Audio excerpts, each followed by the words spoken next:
ഒരു മനുഷ്യൻ നരകത്തിലെത്തിയാൽ ആദ്യം കൊടുക്കുന്ന വെള്ളം തന്നെ എന്താ? മുഖത്തോട് ആ വെള്ളം അടുപ്പിച്ചാൽ മുഖം കത്തിക്കരിഞ്ഞു പോകും. വെള്ളം കുടിച്ചാലല്ല മനുഷ്യന്മാരെ, വെള്ളം മുഖത്തോട് അടുപ്പിച്ചാൽ മുഖം കത്തിക്കരിഞ്ഞു പോകും. ഒരു തുള്ളി കുടിച്ചാലോ വയറ്റിലുള്ള ആന്തരിക അവയവങ്ങൾ മുഴുവനും കത്തി പിന്ദ്വാരത്തിലൂടെ ഒലിച്ചു പോകും. പിന്നെ അയാളുടെ വയറ് ഉള്ളു പൊള്ളയായിരിക്കും. ഒരു തുള്ളി കുടിച്ചിട്ട് മതി എന്ന് പറയാൻ പറ്റോ? ഇല്ല. ദാഹിച്ചവശനായ ഒട്ടകം 100 കണക്കിന് ലിറ്റർ കുടിക്കുന്ന പോലെ കുടിക്കും. അയാളെ അങ്ങ് മലക്കൾ പിടിച്ചു കുടിപ്പിക്കും. ഇനി അയാൾക്ക് ഈ ദാഹം മാറിക്കഴിഞ്ഞാൽ, അയാളുടെ മുഖം പൊള്ളിക്കഴിഞ്ഞാൽ പിന്നെ അടുത്ത കൊടുക്കുന്ന ശിക്ഷ വിശപ്പാണ്. വിശന്നാൽ എന്താ കൊടുക്കല്? മുള്ളു ഭക്ഷണം, ആണി ഭക്ഷണം കൊടുക്കും. ഈ മുള്ളു ഒരു കഷ്ണം കടിച്ചിട്ട് എനിക്ക് മതി എന്ന് പറയാൻ പറ്റോ? ഇല്ല ഇല്ല. ഇതൊരു കഷ്ണം കടിച്ചാൽ ഇറങ്ങുമോ? ഇല്ല. ഇത് തൊണ്ടയിലങ്ങ് കുടുങ്ങും.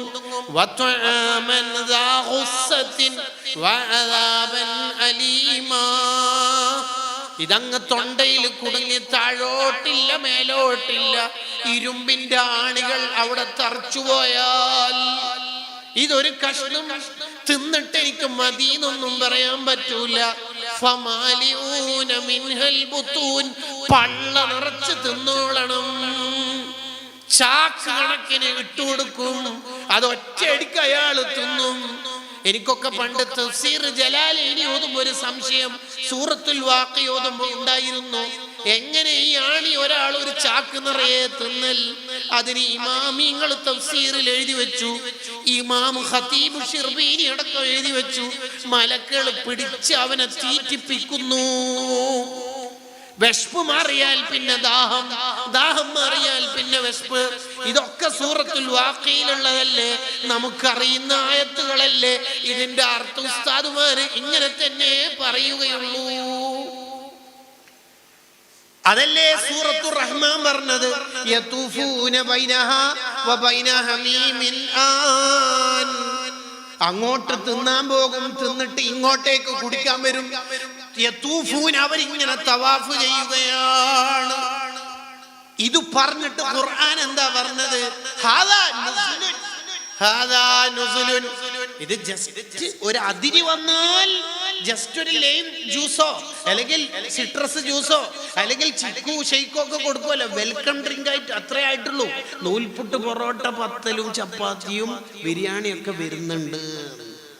നരകക്കാരെ നിങ്ങൾക്ക് അനുഭവിക്കാനുള്ളതാണെന്ന് മഹ്ശറിലെത്തിയിട്ടല്ല നോട്ടീസ് അടിക്കുന്നത്.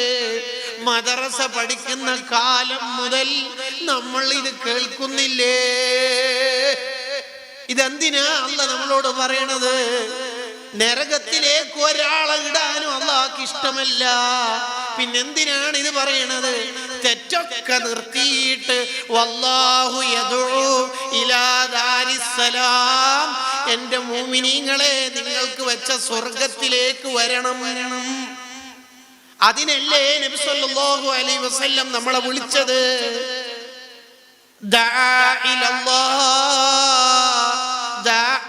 ഇലല്ലാഹി ഫൽ മുസ്തംസികൂന ബിഹി മുസ്തംസികൂന ബിഹബ്ലിൻ ഗൈരി മുൻഫസിമി.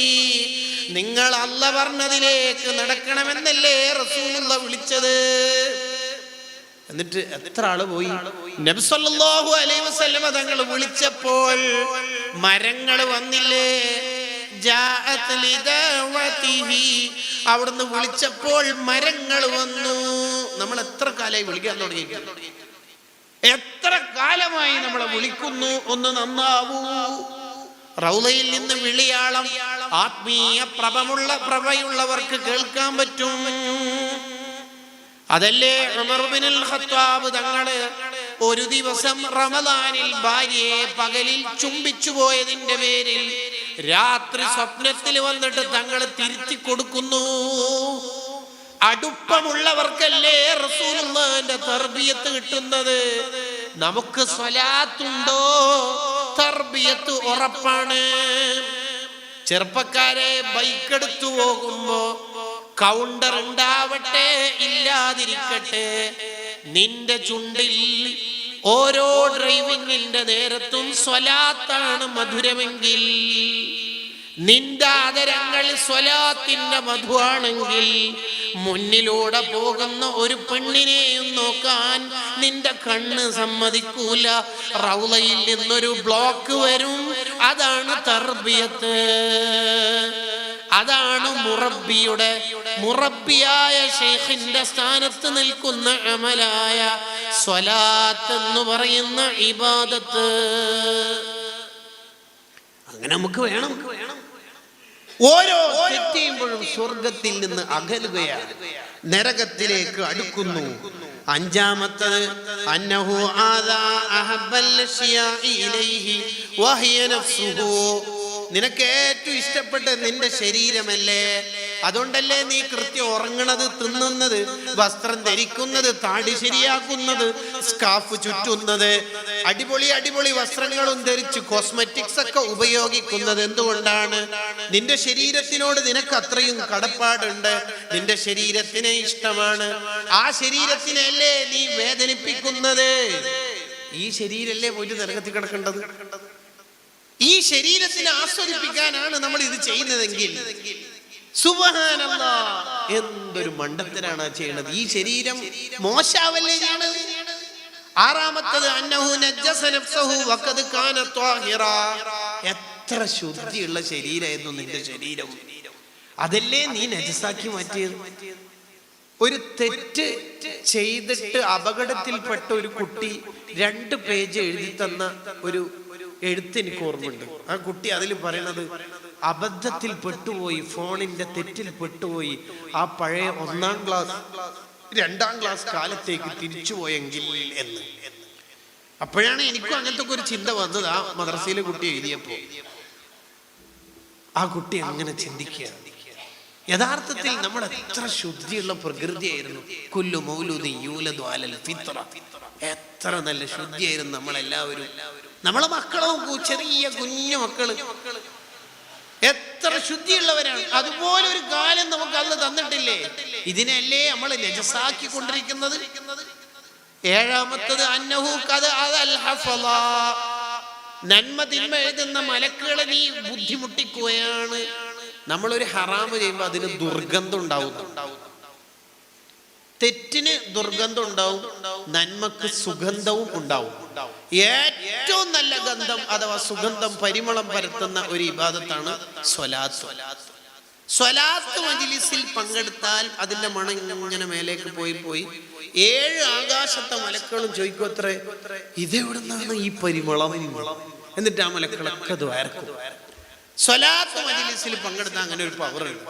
സ്വലാത്ത് ചൊല്ലുന്നവരുടെ ചുണ്ടിൽ മലക്കുകൾ ഇരിക്കും. അവരൊരു സ്വലാത്ത് ഹബീബായ മുത്തുനബി സ്വല്ലല്ലാഹു അലൈഹി വസല്ലം ചൊല്ലുമ്പോൾ മലക്കുകൾ അത് പൊതിഞ്ഞ് റൗളയിലേക്ക് കൊണ്ടുപോകും. ഇതുപോലെ തെറ്റും അങ്ങനെ തന്നെ. അത് നിങ്ങൾക്ക് വേഗത്തിൽ മനസ്സിലാവാൻ വേണ്ടി ഞാൻ ഒരു കാര്യം പറയാം. നമ്മുടെ കൂടെയുള്ള നന്മ തിന്മ എഴുതുന്ന മലക്ക്, ഈ മലക്കുകൾ അവരെല്ലാം എഴുതി വെക്കുമെന്നാണല്ലോ. പക്ഷെ അവര് നമ്മൾ ടോയ്ലറ്റിലേക്ക് പോകുമ്പോൾ, മൂത്രമൊഴിക്കാനോ കാഷ്ടിക്കാനോ പോകുമ്പോൾ, ആവശ്യ നിർവഹണത്തിന് പോകുമ്പോൾ അവര് വരില്ല.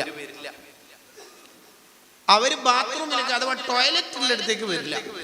കാരണം ആ നജസ് ഉള്ളത് പിശാചിന്റെ സ്ഥലം, അവിടത്തേക്ക് മലക്കുകൾ വരില്ല.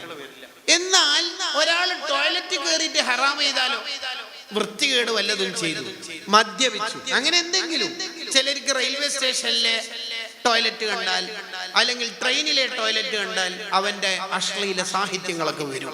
വൃത്തികേട് നല്ലാതെ ഒരു തെറ്റ് മാത്രമല്ല, ആരെല്ലാം ആ തെറ്റ് വായിച്ചിട്ട് വൃത്തികെട്ട ചിന്ത വരുന്നോ അല്ലെങ്കിൽ വെറുക്കുന്നോ അതിന്റെ ഒക്കെ ശാപം അയാളുടെ ജീവിതത്തിൽ ഉണ്ടാവുകയും ചെയ്യും.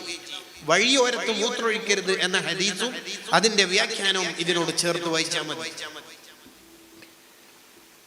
അങ്ങനെ ഒരാൾ ടോയ്ലറ്റിൽ നിന്ന് തെറ്റ് ചെയ്താലോ, മലക്കൾ ടോയ്ലറ്റിലേക്ക് വന്നിട്ടുമില്ല, അതെങ്ങനെ അറിയാം?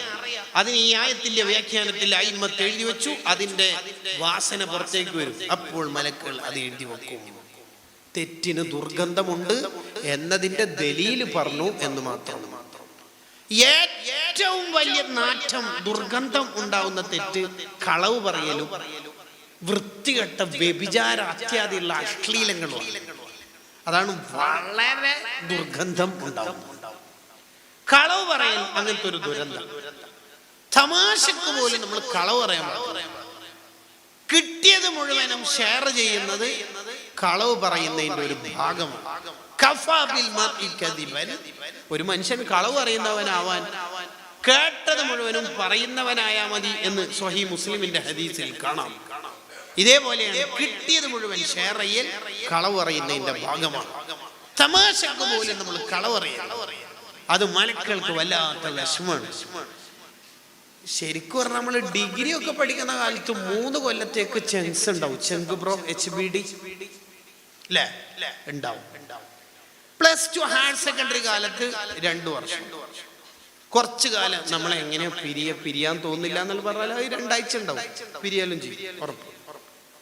എന്നാൽ നമ്മൾ ജനിച്ച മുതൽ മരിക്കണവരെ 10-65 കൊല്ലം ജീവിച്ച ആളാണെങ്കിൽ എല്ലാ കാലത്തും നമ്മുടെ സർവ്വസ്ഥലങ്ങളിലും കൂടെ വന്ന ആളാണ് ഈ മലക്കുകൾ. ഈ മലക്കുകളെ വെറുപ്പിച്ചിട്ട് ഇവർക്ക് സ്വർഗത്തിൽ പോകാൻ കഴിയും? ഇവൻക്ക് തന്നെ അറിയാലോ ഇവന്റെ കൂടെ മലക്കുകൾ ഉണ്ട് എന്നും ഈ തെറ്റൊക്കെ കാണുന്നുണ്ട് എന്നും. അതാണ് ഉസ്മാൻ ബിൻ അഫ്ഫാൻ റളിയല്ലാഹു അൻഹു പറഞ്ഞത്, നീ പേടിക്കണം മോനെ. എന്താ പേടിക്കേണ്ടത്? നിന്റെ കൂടെ 10-40 കൊല്ലം കൂടെ നടന്ന നിന്റെ 2 മലക്കുകൾ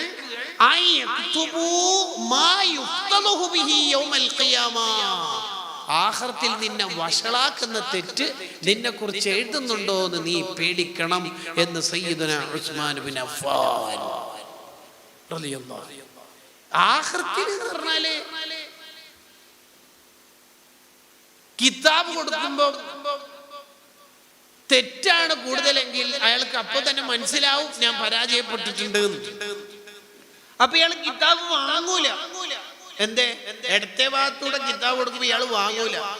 ഇയാളിങ്ങനെ കൈ ഇങ്ങനെ ബേക്കോട്ടേക്ക് വലിച്ച് എന്നെ കൊണ്ടാവൂല വാങ്ങാന്നായിട്ട് ഇങ്ങനെ കൈ വലിച്ച് കൈ ബേക്കോട്ടേക്കാകുമ്പോ ഇവിടുന്ന് അങ്ങോട്ട് കിതാബ് കൊടുക്കും, ബേക്കിലേക്ക് കൊടുക്കും.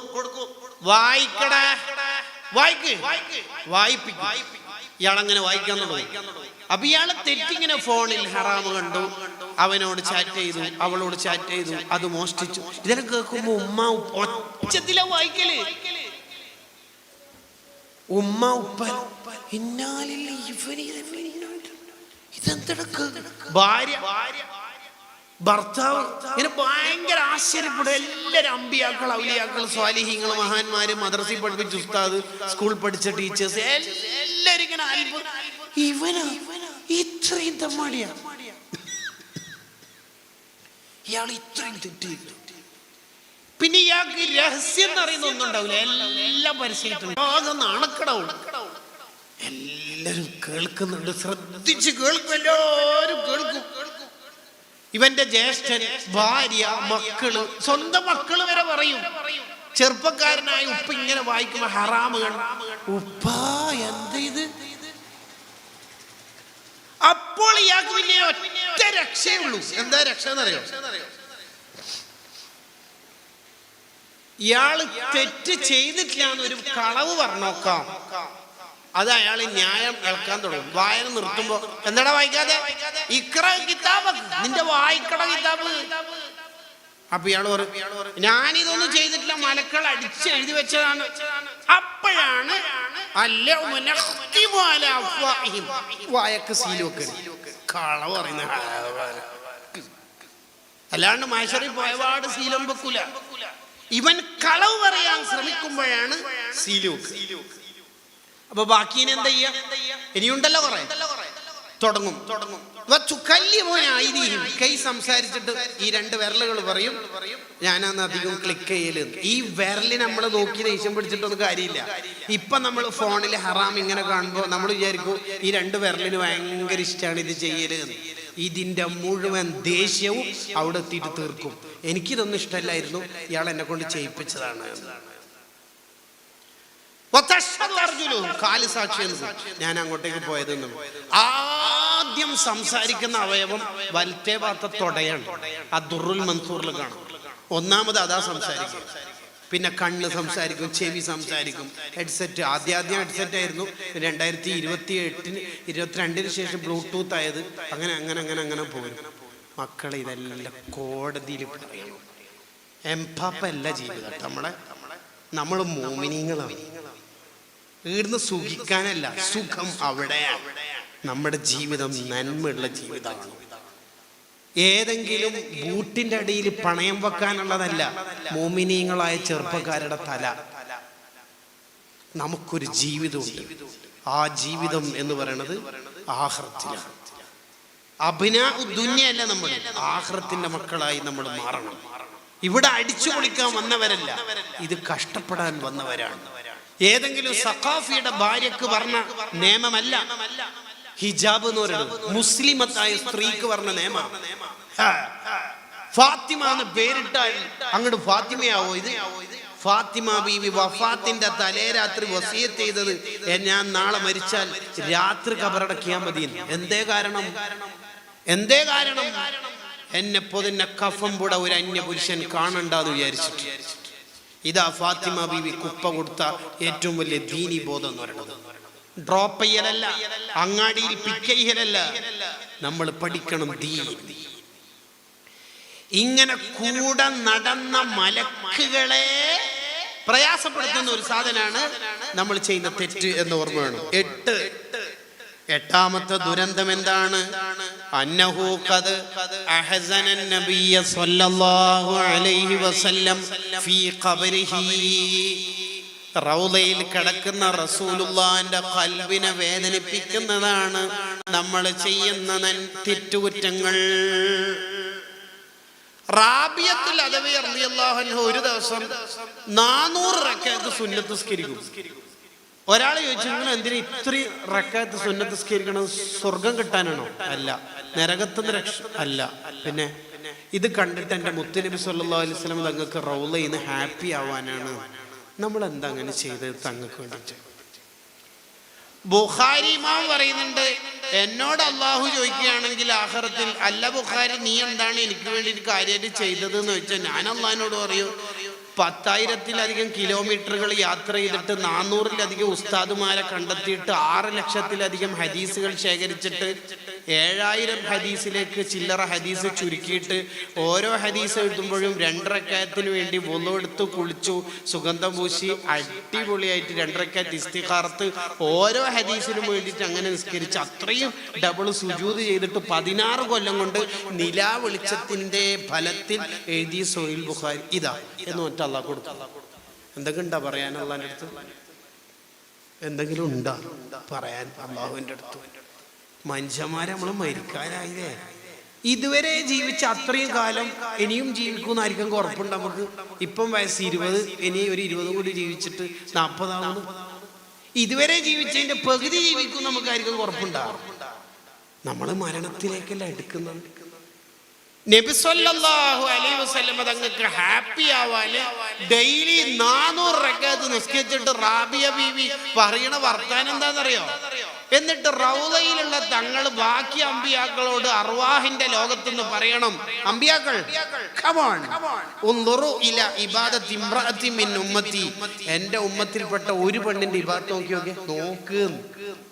അങ്ങനെ റസൂലുള്ളാഹിക്ക് എന്നെ കൊണ്ട് അഭിമാനം കൊള്ളണം. എൻ്റെ ചെറുപ്പക്കാരികളെ നമ്മളെ കൊണ്ട് റസൂലുള്ളാഹിക്ക് ഒരാൾക്ക് ഒരു വർത്താനം പറയാൻ പറ്റും. കണ്ട ആ മോനെ കണ്ട ദീനി പ്രവർത്തനത്തിൽ ഓടുന്നു പറയണ്ടേ മോമിനികളെ? നബി സല്ലല്ലാഹു അലൈഹി വസല്ലം തങ്ങളെ വേദനിപ്പിക്കാനാണോ കാര്യമായിട്ട് ഈ ഭൂമിയിൽ നമ്മൾ മുസ്ലിമായിട്ട് ജീവിക്കണത്? റസൂലുള്ളാഹിനെ വേദനിപ്പിക്കാൻ. അല്ലെങ്കിൽ തന്നെ തങ്ങളെ കാലത്ത് 25-ലധികം തവണ വധശ്രമം നടന്നിട്ടുണ്ട് തങ്ങൾക്കെതിരെ. ത്വായിഫിന്ന് കാലെറിഞ്ഞ് പൊട്ടിച്ചിട്ടുണ്ട്. സ്വർഗത്തിലേക്ക് ആദ്യം എടുത്തു വെക്കേണ്ട കാലെറിഞ്ഞ് പൊട്ടിച്ചു. എന്നിട്ട് ആ രക്തത്തിൽ തങ്ങൾ അങ്ങനെ എഴുന്നേൽക്കുമ്പോ അൽ മിനഹുൽ മക്കയിൽ കാണാം അവിടുത്തെ 2 ചെരുപ്പിന്റെ കളർ മാറിയിട്ട് ചുവന്ന കളറായി രക്തത്തിൽ കുളിച്ചിട്ട്. അപ്പോഴെന്താ ശത്രുക്കൾ പിന്നെ കാത്തുക്കെന്നറിയാം. പിള്ളേരെ ബുദ്ധിമാന്ദ്യവും മറ്റും സംഭവിച്ച ഭ്രാന്തം പിള്ളേരെയും മറ്റു ചെക്കന്മാരെയും ഒക്കെ വരി വരിയായിട്ട് 2 സൊഫായിട്ട് ഇങ്ങനെ നിർത്തിയിട്ടുണ്ട്. ബൊക്ക കൊടുത്ത് സ്വീകരിക്കാനില്ല, ഭ്രാന്തെന്ന് വിളിക്കാന്. ലോകത്തൊരു മനുഷ്യനെ വിളിക്കാൻ പറ്റുന്ന ഏറ്റവും വലിയ ചീത്ത ഭ്രാന്തെന്നുള്ളതാണ്. കള്ളുകുടി എന്നുള്ളതല്ല, വ്യഭിചാരി എന്നുള്ളതല്ല, ഭ്രാന്തൻ, ബുദ്ധിയില്ല. ഇനി തിരിച്ചെന്ത് പറഞ്ഞാലും ബുദ്ധി ഇല്ലാത്തതുകൊണ്ട് പറയുന്നതാണ് എന്ന അർത്ഥമാണ് ഈ ഭ്രാന്ത് എന്നുള്ള ചീത്ത വിളിന്റെ അർത്ഥം. ആ വിളിയും തങ്ങൾ കേട്ടു. ഏത് വിളി? ഭ്രാന്ത് എന്നുള്ള വിളി. ആര് കേട്ടു? ലോകത്തെ ഏറ്റവും വലിയ ബുദ്ധിമാൻ കേൾക്കേണ്ടി വന്നു. നിങ്ങൾ ആലോചിച്ച് നോക്കിയേ, 10 ദിവസം മുന്നേ അർത്ഥ ഒട്ടകത്തിന്റെ ശരീരഭാഗങ്ങളിലെ പലതും കൊണ്ടിട്ടു അവിടുത്തെ ശരീരത്തിൽ. പാവം നേതാവിന് തല അനക്കാൻ പറ്റുന്നില്ല. കണ്ടില്ലേ? ഉഖബത്ത് ബിൻ അബീ മുഈത്ത് എന്ന ദുഷ്ടൻ ഒരു മുണ്ട് കുരുക്കിയിട്ട് ബേക്കി പോയിട്ട് റസൂലുള്ളാഹിന്റെ കഴുത്തിലിട്ടിട്ട് മുറുക്കി കൊല്ലാൻ നോക്കി. ഇല്ലേ? ഇങ്ങനെയെല്ലാം വിഷമിപ്പിച്ചിട്ടില്ലേ തങ്ങളെ ശത്രുക്കള്? എന്നിട്ട് തങ്ങൾ ശത്രുക്കളോട് എന്താ തിരിച്ച് ചെയ്തത്? എന്താ തങ്ങൾ ചെയ്തത്? ആരെങ്കിലും തങ്ങൾ ഉപദ്രവിച്ചോ? ആരെങ്കിലും അവിടുന്ന് പ്രയാസപ്പെടുത്തിയോ? ഇല്ല. നബി സല്ലല്ലാഹു അലൈഹി വസല്ലം തങ്ങളുടെ ഖൽബിന് ഏറ്റവും കൂടുതൽ വിഷമുണ്ടായ ഒരു സന്ദർഭമുണ്ട്. ഏതാ? ഹംസ റളിയല്ലാഹു അൻഹു കൊല്ലപ്പെട്ട സന്ദർഭം. ഹംസ റളിയല്ലാഹു റസൂലുള്ളാഹിന്റെ അത്രയും വലിയ ഇഷ്ടക്കാരനാണ്. ഉഹദിൽ ഹംസ റളിയല്ലാഹു സജീവമായി പോരാട്ടം നടത്തുമ്പോൾ പെട്ടെന്ന് ഹിന്ദ ഏൽപ്പിച്ചിട്ട് വഹ്ശി ചാട്ടൂളി എറിഞ്ഞു. ഹംസ റളിയല്ലാഹുവിന്റെ ശരീരത്തിൽ തറച്ചിട്ട് ഹംസ റളിയല്ലാഹു അവിടെ വീണുപോയി. ഉടനെ ശത്രുക്കൾ ഓടി വന്ന് എന്തിന്? ഇഞ്ചിഞ്ചായി കൊല്ലാൻ വേണ്ടിയിട്ട് ഹംസ റളിയല്ലാഹുവിന്റെ ശരീരത്തിൽ പോയി ഇരുന്നിട്ട് തല അറക്കാൻ തുടങ്ങി. ജീവനോടെ തല അറക്കാൻ ഒരു ബലിമൃഗത്തെ പോലെ കത്തിയെടുത്തിട്ട് ആ സമയത്ത് കഴുത്തിൽ കത്തി വെച്ചിട്ട് ഒരൊറ്റ വലി, എന്നിട്ട് വയറ് കീറി. 2 ഭാഗത്ത് ശത്രുക്കൾ നിന്നിട്ട് വയറ് പൊളിച്ചു. എന്നിട്ട് കരളെടുത്തിട്ട് ചവച്ച് തുപ്പി ഹിന്ദു. ഈ കാഴ്ച കണ്ടിട്ട് റസൂൽ കരഞ്ഞുപോയി. അവിടുന്ന് പറയാ, യാ ഹംസ, എന്താ ഇങ്ങനെ? എന്താ എന്റെ മുത്ത് തങ്ങളെ ഇങ്ങനെ? യാ അമ്മൽ മുസ്തഫ, എന്റെ ഇളയപ്പല്ലേ ഈ കിടക്കണത്? അടുത്ത വർത്താനം നോക്കണം. യാ കാശിഫൽ കുർബാത്, എനിക്ക് എന്തെങ്കിലും പ്രശ്നം വന്നാ പരിഹരിക്കേണ്ട ആളല്ലേ ഈ കിടക്കണത്? ഇനി ആരാ ഉള്ളത്? അവിടെ ഇങ്ങനെ കരയുകയാ. അബ്ദുല്ലാഹിബ്നു മസ്ഊദ് റളിയല്ലാഹു അൻഹു പറയുന്നുണ്ട്, ഇത്ര അധികം തങ്ങൾ കരഞ്ഞു പോയൊരു സന്ദർഭം ഞാൻ കണ്ടിട്ടില്ല. ആ ഹംസ തങ്ങളെ കൊന്ന വഹ്ശി തങ്ങൾ ഇസ്ലാമിലേക്ക് വന്നപ്പോ തങ്ങൾ എന്താ പറഞ്ഞു? സ്വീകരിച്ചില്ലേ? ഇതിന് നേതൃത്വം നൽകി പ്ലാൻ ചെയ്തത് ആരാ? ഹിന്ദ് എന്ന പെണ്ണ. ആ പെണ്ണെപ്പോഴാ ഇസ്ലാമിലേക്ക് വരുന്നത്? മക്കം ഫതഹിന്റെ അന്ന. എല്ലാരും ഇങ്ങനെ വന്ന് പെണ്ണുങ്ങൾ മറന്റെ അപ്പുറത്താ. പെണ്ണുങ്ങളെ ഡയറക്റ്റ് കാണൂലല്ലോ. എന്നിട്ട് പെണ്ണുങ്ങൾ ഇസ്ലാമിലേക്ക് വന്നാൽ സ്വീകരിക്കേണ്ട നടപടി തങ്ങൾ വിശദീകരിക്കുക.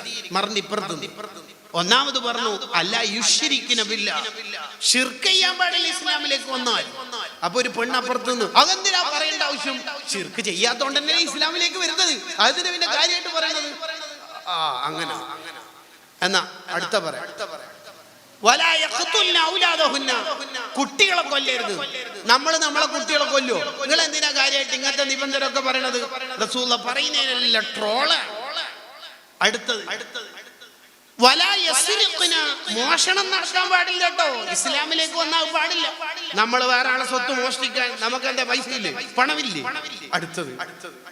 അടുത്തത് തങ്ങൾ പറഞ്ഞു, മക്കളെ കൊല്ലരുത്. നമ്മളെ മക്കളെ കൊല്ലൂ. പെണ്ണുങ്ങളെ വ്യഭിചരിക്കരുത് എന്ന് പറഞ്ഞപ്പോൾ ആ പെണ്ണ് വീണ്ടും, നമ്മളെന്താ വ്യഭിചരിക്കാൻ? അടിമ പെണ്ണുങ്ങളാ? ഏതെങ്കിലും ആളെടുത്ത് പോയിട്ട് കിടക്കാൻ? നമ്മൾ സ്വതന്ത്രരായ പെണ്ണുങ്ങളല്ലേ? റസൂൽ ചോദിച്ചു, ഇതെന്താ ഞാൻ പറയുന്നതിന്റെ അല്ലേ എതിര് കളിയാക്കുന്നു? ആരാണ് ഇത്? ഹിന്ദാണോ? അതെ, ഹിന്ദ് തന്നെയാണ്. എന്തേ? ഞാൻ ഇസ്ലാം വന്നാൽ സ്വീകരിക്കൂലേ? പാവം മുത്ത് തങ്ങൾ പറഞ്ഞു, സ്വീകരിക്കും. ഈ വന്നാലും സ്വീകരിക്കും. ഈ തങ്ങൾ എത്രത്തോളം അവിടുത്തെ ജീവിതത്തിൽ വിഷമിച്ചു. ഇനി അവിടുത്തെ വഫാത്തായിട്ട് ഈ ലോകത്തുള്ള മനുഷ്യന്മാരെല്ലാം തങ്ങൾ സമാധാനത്തോടെ കിടന്നോട്ടെ എന്ന് പറഞ്ഞാ ഇല്ല. തങ്ങളെ കളിയാക്കാൻ യുക്തിവാദികൾ ഇപ്പൊ സജീവല്ലേ? സ്ത്രീലമ്പടൻ എന്നിട്ട് കളിയാക്കുന്നില്ലേ? തങ്ങളെ ട്രോളുന്നവരില്ലേ? മുഅ്മിനായി നടക്കുന്നവര് തന്നെ തങ്ങളുടെ ഉപ്പയും ഉമ്മയും കാഫിറാണെന്നും നരകത്തിലാണെന്നും പറയുന്നവരില്ല. മുസ്ലിമായിട്ട് നടക്കുന്നവരെന്നെ ഇല്ലേ?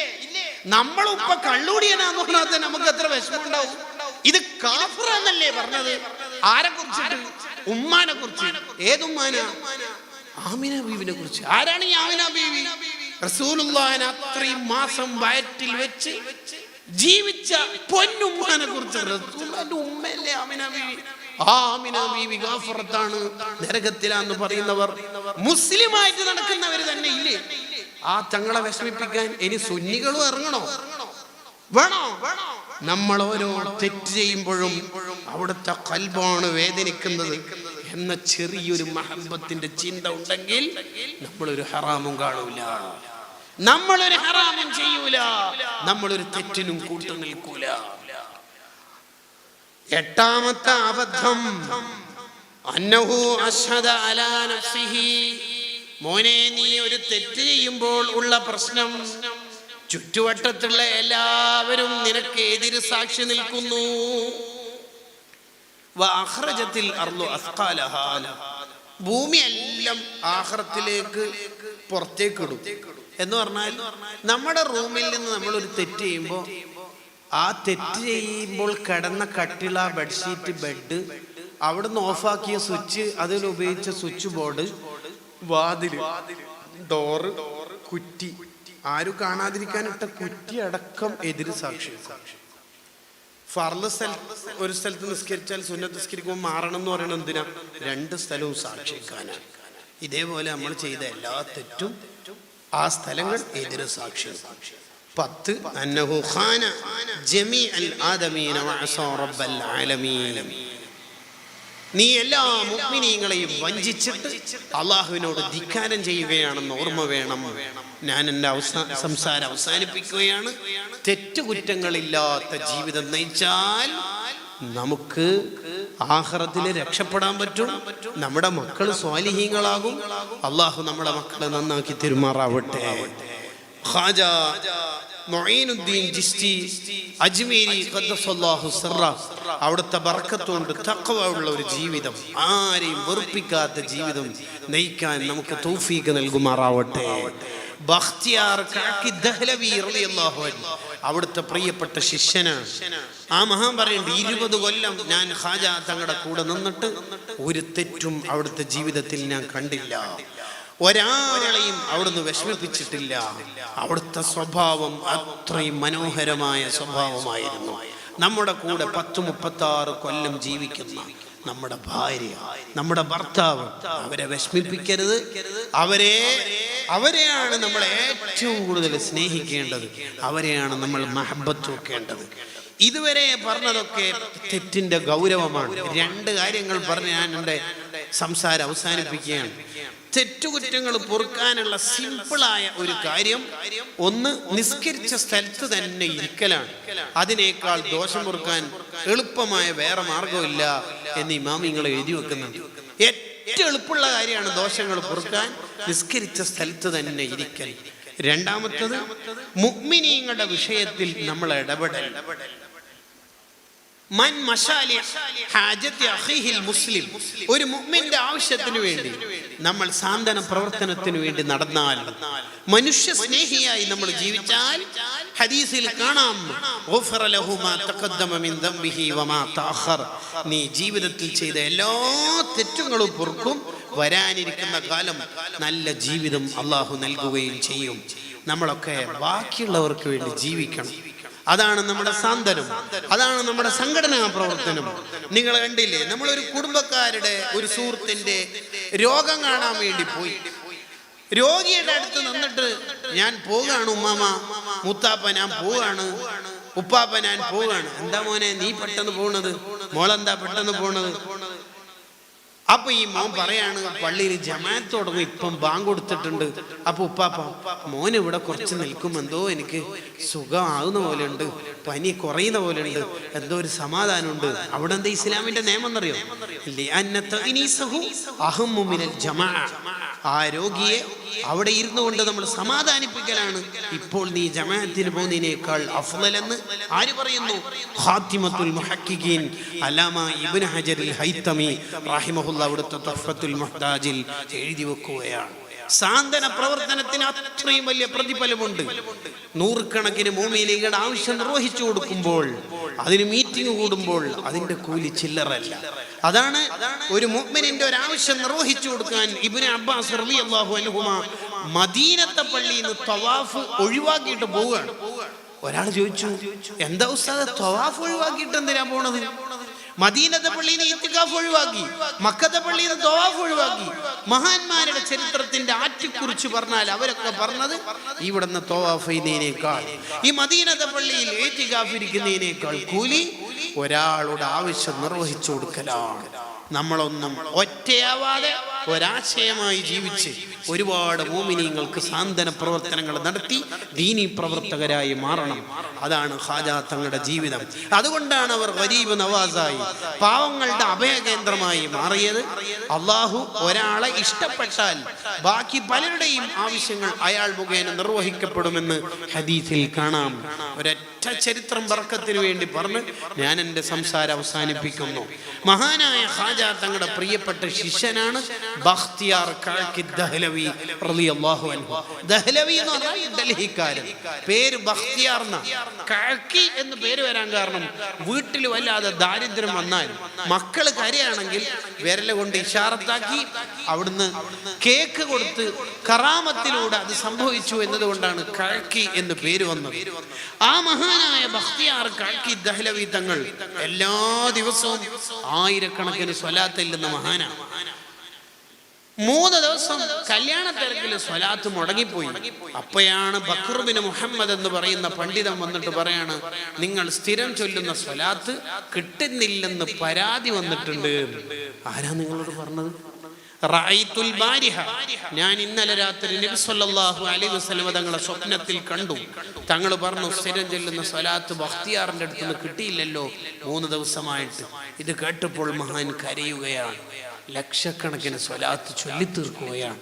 നമ്മൾ ചൊല്ലിയാലെന്ത്, ചൊല്ലിയില്ലെങ്കിൽ എന്ത്, ആർക്കും പരാതിയില്ല. എന്താ കാരണം? നമ്മൾ റസൂലുള്ളാഹിനോട് കോണ്ടാക്ട് ആക്കിയിട്ടില്ല എന്നുള്ളത് തന്നെയാണ് കാരണം. നമുക്ക് കോണ്ടാക്ട് ഉണ്ടാവണം. അവിടുന്ന് വേഗം സ്നേഹിക്കും. നമ്മൾ ധാരാളം സ്വലാത്തല്ല. അവിടത്തേക്കുള്ള ഏറ്റവും വലിയ സമ്മാനമാണ് നമ്മൾ കൊടുക്കുന്നത് സ്വലാത്ത്. അവിടത്തോടുള്ള വുസ്ലത്താണ്, സ്പെഷ്യൽ കോണ്ടാക്ട് ആണ് സ്വലാത്ത്. സ്വലാത്ത് ചൊല്ലുന്നവർ സിറാത്ത് പാലത്തിലൂടെ നടക്കുമ്പോൾ ആ സ്വലാത്ത് വെളിച്ചായിട്ട് വരും. സിറാത്ത് പാലത്തിലൂടെ നടക്കുമ്പോൾ അയാൾ വീഴാനിരിക്കുമ്പോൾ സ്വലാത്ത് അയാളെ കൈ പിടിച്ച് രക്ഷപ്പെടുത്തും. ഖബറിലെത്തുമ്പോൾ സ്വലാത്ത് വെളിച്ചമാണ്, ഹൃദയത്തിൽ വെളിച്ചമാണ്. എവിടെയെല്ലാം ഇരുട്ടുണ്ടോ അവിടെ മുഴുവൻ വെളിച്ചമാണ് സ്വലാത്ത്. സ്വലാത്തിനെ കുറിച്ച് ആലോചിക്കുമ്പോൾ നമുക്ക് മനസ്സിലാവുന്നത് ഇമാമിങ്ങൾ എഴുതി വെക്കുകയാണ്. മോനെ, നബി സല്ലല്ലാഹു അലൈഹി വസല്ലം നീ സ്വർഗത്തിലെത്താൻ വേണ്ടി കഷ്ടപ്പെട്ടതും നിനക്ക് വേണ്ടി അധ്വാനിച്ചതും ഈ ഉമ്മത്തിന് വേണ്ടി അധ്വാനിച്ചതൊക്കെ പഠിച്ചാൽ നിനക്കെന്നെ ബോധ്യവും. എന്ത്? ഞാൻ എൻ്റെ ജീവിതത്തിലെ മുഴുവൻ ശ്വാസോച്ഛ്വാസത്തിലും സ്വലാത്തില്ലാലും റസൂലുള്ളാഹിനോടുള്ള കടപ്പാട് തീരൂല. അത്രയും സ്വലാത്തല്ലാണ് നമ്മൾ. ധാരാളം സ്വലാത്തില്ലെന്ന അഹ്ലുകാരാവണം. സുന്നത്ത് ജമാഅത്തുകാരുടെ അടയാളമാണ് സ്വലാത്ത് വർദ്ധിപ്പിക്കലെന്ന് ഇബ്നു ഹജറുൽ ഹൈതമി റഹിമഹുള്ളയുടെ അദ്ദുറുൽ മൻലൂദ് ഫി സ്വലാത്തി വസ്സലാമി അലാ സ്വാഹിബി മഖാമിൽ മഹ്മൂദ് സ്വല്ലല്ലാഹു അലൈഹി വസല്ലം എന്ന കിതാബിൽ കാണാം. ധാരാളം സ്വലാത്ത് എല്ലാം നമുക്കെല്ലാവർക്കും അല്ലാഹു തൗഫീഖ് ചെയ്യട്ടെ.